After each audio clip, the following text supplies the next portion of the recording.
Hello everyone, this is Void Spirit. I'm here to bring you guys amazing fanfiction that you will surely enjoy. But before we start, please subscribe and like the video for more amazing content. CH20. Meeting with the King and a Sweet Kiss. This chapter is written by Void King. In a chamber within the royal castle, several individuals of high standing in society stand. In the middle, we can see Rimuru, Yuna, Cliff, Noah, and Fina. Fina is hugging her little sister, Shuri, as she is not used to being in the middle of attention. Furthermore, there are multiple nobles in the chamber. Your Majesty, I am here together with Yuna and her fiancé, Rimuru Tempest, Cliff said. The king and Elilora were frozen upon hearing this. Sorry, Cliff, but can you introduce that young man again? I think I misheard what you just said, the king said to Cliff. Cliff repeated what he said, which made both the king and Elilora freeze, leaving the other nobles, as well as the guild master Sonya, confused as to why the king and Elilora were left frozen. When they asked why, Elilora explained that they just couldn't believe that Yuna, a wild bear, would find herself a fiancé. This earned a frown from Yuna as she said, I'm not a wild bear. In fact, I'm a young maiden. Rimuru, seeing Yuna frown, just held her hand and offered reassurance that no matter who she is, he would always love her, no matter what. After that, the king wanted to reward both Yuna and Rimuru for saving his kingdom, but the two refused the offer of rewards. However, the king couldn't just do that since many nobles would be dissatisfied if the two weren't given proper rewards. In the end, they settled on a plot of land that would be given to both Rimuru and Yuna. Of course, this land was next to where Yuna's bear house was located in the capital, and they were free to use the land as they pleased without needing to pay taxes for it. After the meeting with the king, they moved to a more private place where Rimuru was being interrogated by the king and Elilora. While Yuna was out of the room, as she had gone ahead to find Princess Flora. She wanted to give a cake to the young princess and also wanted to give her the next volume of the picture book that she had given to the young princess when she first came to the castle. So, would you tell us how you two met? The king asked. Rimuru sighed in resignation and decided to tell them how he and Yuna had met and how she had captured his heart. Of course, Rimuru didn't tell them about the matters concerning Feldway and the existence of other worlds. I see. I still can't believe that she would find a man like you, the king said. Please take care of Yuna-chan. She is someone like a daughter to me, and I only wish for her safety and happiness, Elilora said, while Cliff and the king nodded, as they also treated Yuna as their own daughter. I will do everything in my power to protect her, and I will make sure that she is happy, Rimuru said with a determined voice. Then we will trust your words, young man. Again, please take good care of Yuna-chan. After the conversation between the king and Rimuru, they head out to the garden where Yuna, Fina, Shuri and Princess Flora alongside them was the queen. And the five are having a good time while the maid are serving them tea and Yuna give them a cake that she had bought in Yoshida's shop back in Tempest. May we join you, the king said, and they agree. They all takes a seat and Yuna also give them a cake. Rimuru also seat next to Yuna as he holds her hand. And Yuna look at Rimuru and their gaze meet. And the two trapped on their own little world and the two have forgotten about the other people that was with them. After their little tea part, Elilora asked Yuna if she could be an escort for the academy during a practical test. Yuna wanted to decline but Shia managed to convince her and of course Rimuru would go alongside her beloved. The night fell, and Rimuru and Yuna found themselves on the same bed, embracing each other. Hey Rimuru, do you still remember the first time we met? Yuna questioned Rimuru. Yes, of course. How could I forget something that important? Rimuru replied. At first, I didn't think that I would come to like you, but fate is something that even I can't predict, and our meeting is something that was decided by it. It was one of the very few memories that I will never forget, even if I were sent back to the end of space and time, Rimuru said as he looked at the midnight sky through the window. Yuna leaned next to Rimuru and found themselves in the comfort of their bedroom, with the soft glow of moonlight seeping through the curtains, casting a gentle illumination on their faces. The room was adorned with a warm ambiance, creating an intimate haven for their love to blossom. As they lay side by side on their bed, their bodies snuggled closely, their fingertips traced delicate patterns along each other's arms, igniting a trail of electric feelings. Their eyes met, conveying a silent understanding, and their smiles reflected the deep affection they held for one another. I love you, Yuna, Rimuru said. I love you too, Rimuru-san, Yuna replied. Yuna felt a tender touch as Rimuru lifted her chin, his thumb gently caressing her rosy red lips, which were already flushed with anticipation. Their breaths mingled as their faces drew closer, their noses brushing against each other in a playful dance. Yuna's heart raced with anticipation, her fingers entwining with Rimuru's hair as she leaned in, closing the remaining distance. Their lips met in a sweet, languid kiss, their mouths moving in perfect harmony, their bodies intertwining with each gentle exploration. Their bodies pressed against each other, the warmth radiating from their embrace creating an intimate cocoon of love. Rimuru's hands delicately trailed along Yuna's curves, a tender and reverent touch that made her melt beneath his caress. As the kiss deepened, a symphony of sighs and whispered promises filled the room. The outside world faded away, leaving only their love and the intoxicating intimacy they shared. Time seemed to lose its meaning as their bodies melded together, their passion building with each passing moment. Wrapped in the serenity of the night, Yuna and Rimuru savored every stolen breath, every gentle stroke of their fingertips. Their love, nurtured by the quiet of the night, soared to new heights as they reveled in their deep connection. Eventually, they broke the kiss, their eyes locked with an intensity that spoke volumes. Their foreheads touched as they reveled in the afterglow of their shared affection. In that peaceful moment, they knew they were bound together, united in love and devotion. Under the moonlit canopy of their bedroom, Yuna and Rimuru found solace in each other's arms. The night whispered promises of eternal love, and as they drifted into a peaceful slumber, their dreams intertwined, carrying them into a future where their love would continue to blossom. CH-21. Escort mission. The morning sun rises on the horizon of the kingdom, and its sunlight starts to shine upon the land. In a particular place in the kingdom, there stands a lovely bear house. Inside, there is a young girl with green hair who is sleeping peacefully on a fairly large bed. Yawn, is it already morning? Yuna said as she gets up from the bed.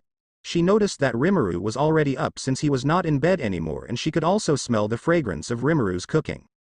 After getting up from the bed, Yuna went to take a shower, and after that, she wore her usual attire. After getting dressed up, Yuna went downstairs. Upon arrival in the kitchen, she saw that Fina and Shuri were already waiting for her, and she could also see that Rimuru was still cooking their breakfast.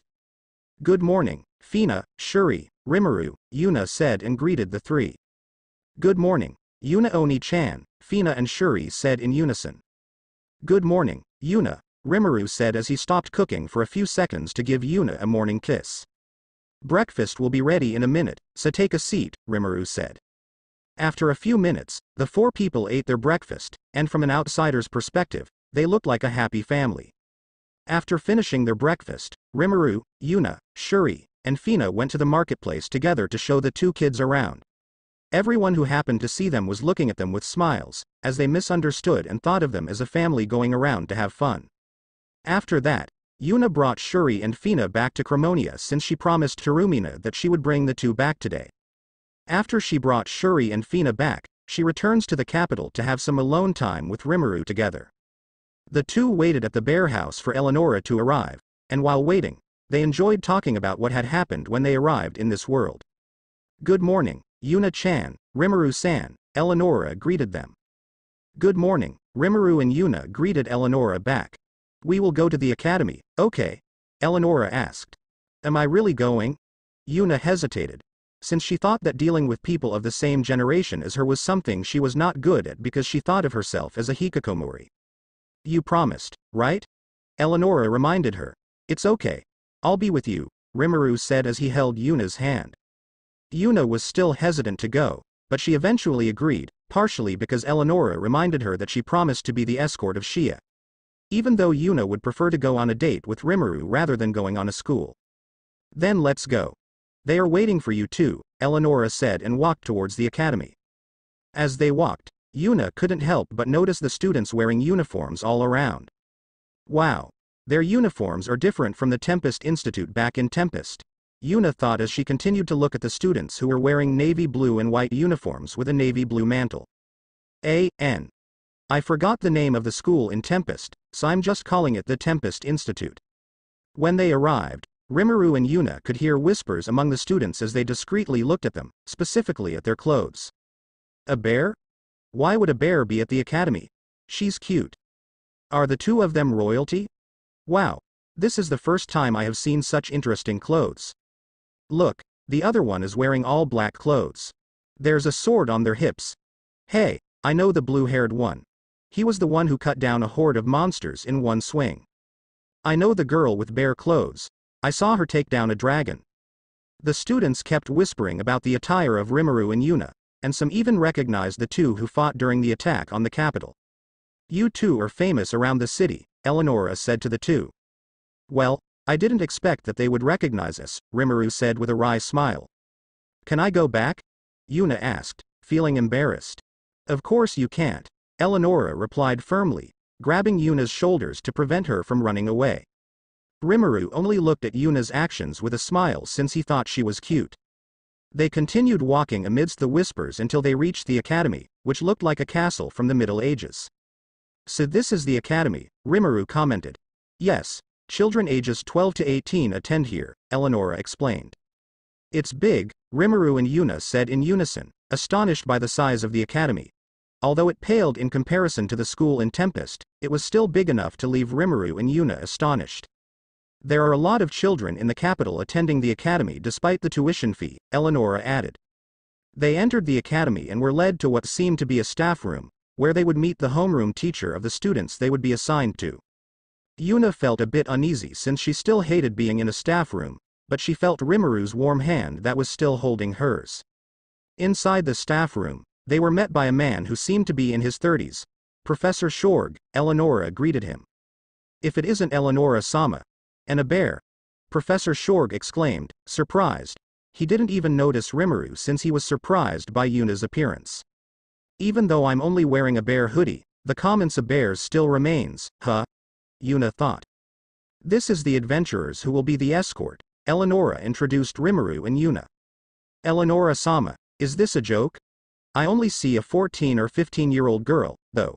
Could she possibly be a girl who wants to enter the academy? Professor Shorg questioned. Peeved. Professor, I think you're mistaken. My fiancé here is already 16 years old, Rimuru said. And you are? I'm Rimuru Tempest, also here for the escort mission, and I'm Yuna's fiancé. Don't forget that, Rimuru said firmly. They are respectable B-rank adventurers, and they are also the heroes of our kingdom, you know, Eleonora clarified. Rank B. And the heroes of our kingdom. Professor Shorg looked at them doubtfully. So Rimuru and Yuna showed their guild cards, and as soon as the professor looked at the guild card, he noticed the emblem of the royal family, and his hand started shaking. Why is he shaking? Rimuru and Yuna wondered.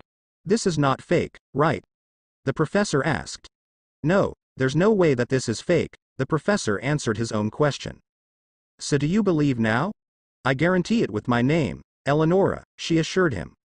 I believe it, Eleonora-sama. And Yuna Dono and Rimuru Dono. Please forgive me for my rudeness earlier, Professor Shorg said. It's all right, Professor, Yuna said and retrieved their guild cards, giving Rimuru his guild card, and the two put them in their storage. So, Yuna Dono and Rimuru Dono, do you need any explanation about the practice training?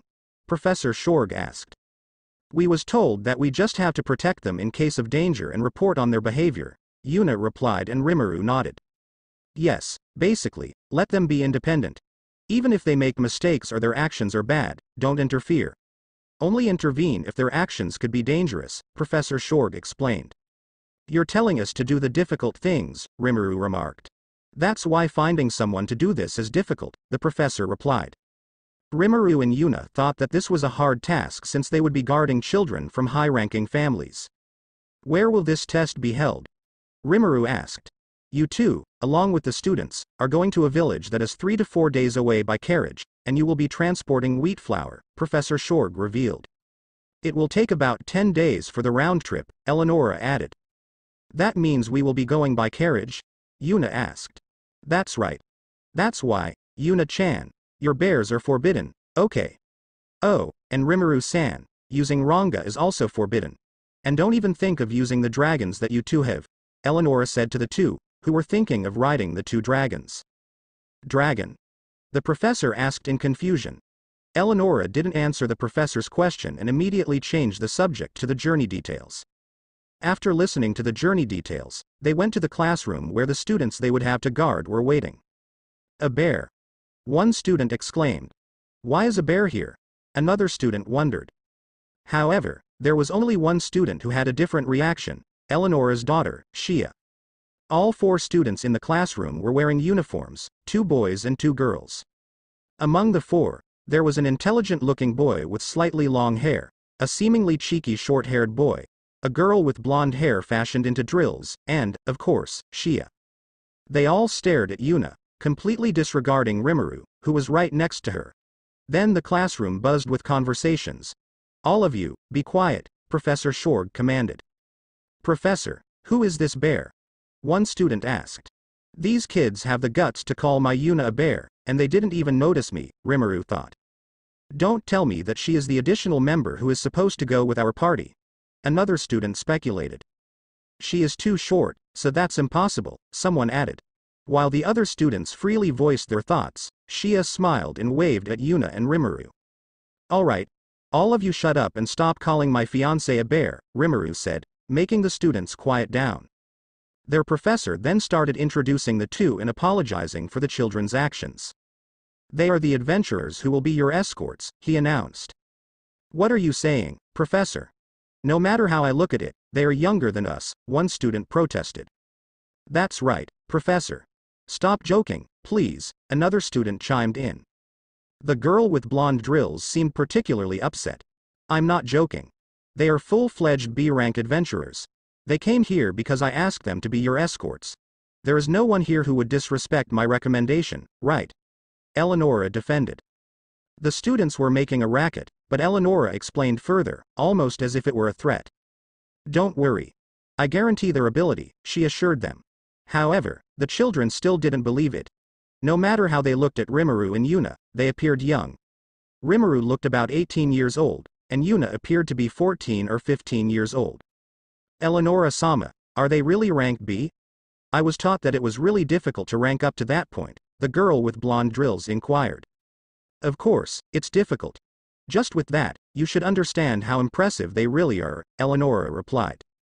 But, Eleonora-sama, if they really are B rankers, there is no way that I wouldn't know about it, right? The long-haired boy interjected while pointing at Yuna and Rimuru, showing off his knowledge. Are you sure you haven't seen them? Eleonora asked, since she didn't know that there was still someone from the capital who didn't know the appearance of Rimuru and Yuna. No, I don't know them, the boy replied. So Eleonora said that they came from Cremonia, knowing that Rimuru and Yuna would appreciate it if she hid the fact that they were the heroes who fought the monsters that stormed the capital. Still, if these two could become B-rank adventurers, I can become an A rank, the short-haired boy joked. It seems that there is someone who enjoys judging others based on appearance, Rimuru thought. Hey, Shia-san, did you know that the academy had such a ridiculous plan? They expect them to be our escorts. Honestly, won't we be the ones who have to protect them? Catalia complained. Fufu, Catalia-san, that's not true at all. They are the best escorts we could have. Even if I had the choice to go with an S-ranked adventurer, I would still choose them, Shia defended. Oh, Shia-san, do you know this blue-haired boy and the bear? Another student asked. Just a bit, Shia replied. Really? The student questioned. I thought this practice training would be boring, but now I'm happy it won't be, Shia expressed her change of heart. Did she just have a change of heart? Is what Yuna thought. Really? Personally, I don't want to go since it seems troublesome, another student shared their reluctance. Anyway, these two will be your escorts. You have no right to refuse, Eleonora intervened. Eleonora-sama, can't we abandon them? One student proposed. I don't mind, Eleonora replied. If it's okay even if they dies, I won't say a thing, another student coldly commented. I am also okay with it, of course. A student wanted to add more, but Rimuru who had enough spoke. Alright, you kids, that's enough. All of you think you know everything, right? Then prove to me that you're all strong enough to be able to say those kinds of words. Rimuru challenged the students, surprising Eleonora and Yuna. The children didn't answer since they didn't know how to respond. No answer. So all of you are nothing but spoiled brats who can't even take responsibility for your own words. If that's the case. Rimuru didn't get to finish what he was saying since Catalia spoke up. We're not spoiled brats, Catalia said. Well, it looks like someone is brave enough to speak. But you know, it's easy to talk than done. So during this test, show me what all of you can do, Rimuru said and dragged Yuna out. The room was left in silence until Eleonora broke it. Then, everyone, please be ready for the test, she said. Meanwhile, Yuna and Rimuru went on a date to relieve their frustration. Is it really okay to say those words to those kids? Yuna asked while eating a meat skewer. Well, they need someone to tell them that. And I want them to know that they can't judge a person based on their outer appearance, Rimuru said. Yuna only smiled and wrapped her left arm around Rimuru's right wrist, and the two enjoyed their date.